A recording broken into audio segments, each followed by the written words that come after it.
an effort. Alabama is better than LSU at this point. Can LSU compete? Yes, indeed, they can. But it's going to take a great effort by the Tigers to be able to do that. Expect the Tigers to come out and be open with the football. They're going to use the pass to set up the run and not the other way around. So Danny Etling has got to really turn things loose. He's got to be able to make plays because Alabama is going to go into the game with the idea that they've got to make Etling beat them. Don't let Fournette beat you. Don't let anybody else beat you. Make Danny Etling beat you by making plays. Even though Alabama has shown that they have been somewhat vulnerable to opposing offenses, LSU's got to get off to a great start to give themselves confidence and to put some doubt in the Crimson's Tide mind. So that's prime time Saturday night in Tiger Stadium. LSU and Alabama. Doesn't get any better than that anywhere in the country. And that will be something that we'll really enjoy watching. What a great weekend we've got ahead of us there with LSU. Tulane is on the road after losing a real tough one last week to SMU 35-31. Tulane had the lead late in the game, but SMU was able to come from behind and pull the game out at the end. Tulane really battled back from a very poor start. Tulane fell behind early, but just kept sawing and working their way back against SMU and took the lead in the fourth quarter by 10, 31-21. But the Mustangs scored two late fourth quarter touchdowns to go ahead with just 1 minute and 16 seconds remaining. So the Wave continues to improve. They bounce back from a very poor effort against Tulsa where they lost 50-27. But the rest of the year, Tulane has been highly competitive. Now they're going up against the Knights of UCF.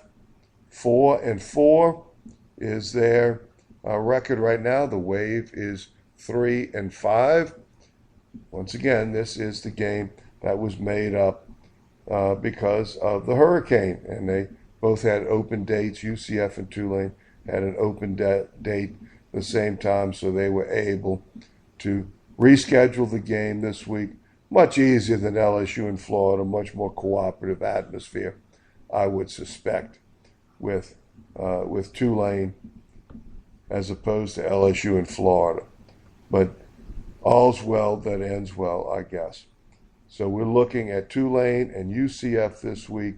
Will Tulane continue to improve their game, continue to compete? Remember, I've said this often in the past.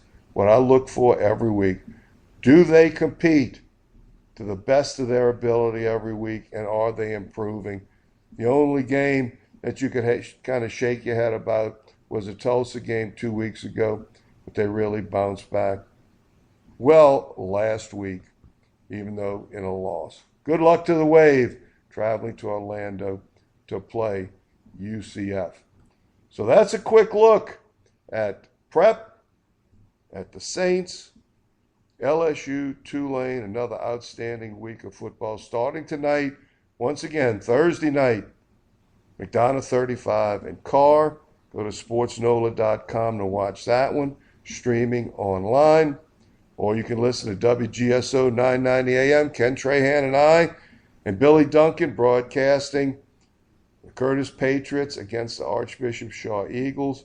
Make sure you watch tomorrow on Friday. Countdown to the Original. You can listen to it. You can watch the Ken Trahan's original prep football report. You can actually watch that streaming online as well. But they'll also be streaming Jesuit and Brother Martin tomorrow as well. Both of those teams are playing really good football right now. So lots of great action starting tonight, going through Saturday. Remember to listen to the Three Tailgaters as well on Saturday morning from 10 to 12. Ed Daniels, Ken Trahan, and myself, WGSO 990 AM. And then we'll all be glued to the TV Saturday afternoon to watch the Saints at the 49ers. So this is Rick Gailey from the coach's office. If you want to get in touch with me, you can go to Facebook. That's Rick Gailey, RickGaille, and send me a message. You can go to Twitter, send me a tweet. Anything that you might want me to cover in the future or study, and get back to you on that. And also rickgailey@gmail.com. Feel free to send me an email if you have some information that you'd like to be able to get from me. So that's a look, getting ready for Prep Week 10 and Saints Week 9. Rick Gailey from the coach's office. We'll see you at the game.